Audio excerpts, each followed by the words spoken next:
లేనటువంటి పేదవాళ్లంతా కూడా ఆదిలాబాద్ పట్టణానికి ఆనుకొని ఉన్నటువంటి సర్వే నంబర్ 72లో ఇక్కడ ఆదివాసీలు మిగతా వాళ్ళంతా కూడా ఇల్లు లేనటువంటి వాళ్ళు మాకు ప్రభుత్వ స్థలంలో కనీసం ఉండడానికి అదొక ఆశ్రయం ఇవ్వాలని దాదాపు ఏళ్ల తరబడిగా అక్కడ గుడిసెలేసుకొని ఉంటున్నటువంటి ఆదివాసీ సోదరులకు పట్టాలు ఇవ్వాలని, పట్టాలిచ్చి తర్వాత వాళ్ళకి ఇల్లు కట్టియాలని మొన్న జరిగినటువంటి శాసనసభ సమావేశాల్లో ప్రభుత్వ దృష్టికి తీసుకెళ్లే ప్రయత్నం చేసిన గౌరవ ముఖ్యమంత్రి గారు కూడా తప్పకుండా ఆ విషయం మీద న్యాయం చేస్తారని మాట్లాడారు.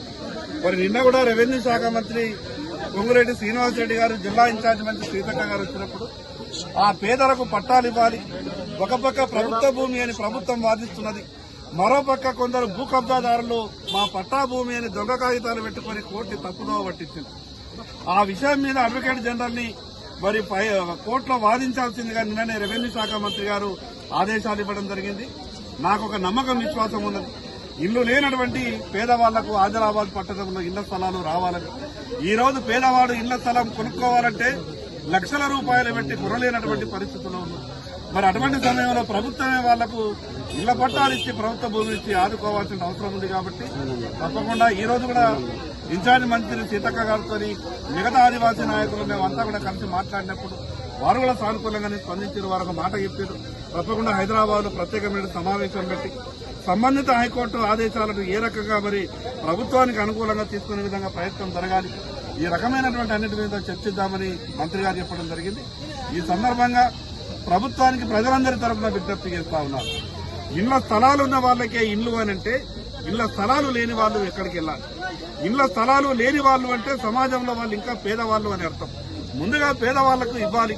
ఇళ్ల స్థలాలు లేనటువంటి వాళ్లకు ఇళ్ల స్థలాలు ఇచ్చి ఇల్లు కట్టిస్తేనే పేదలకు న్యాయం చేసినట్టయితుంది. కాబట్టి ప్రభుత్వం ఆ దిశగా ఆలోచించాలని పేదలందరి తరఫున విజ్ఞప్తి చేస్తున్నారు.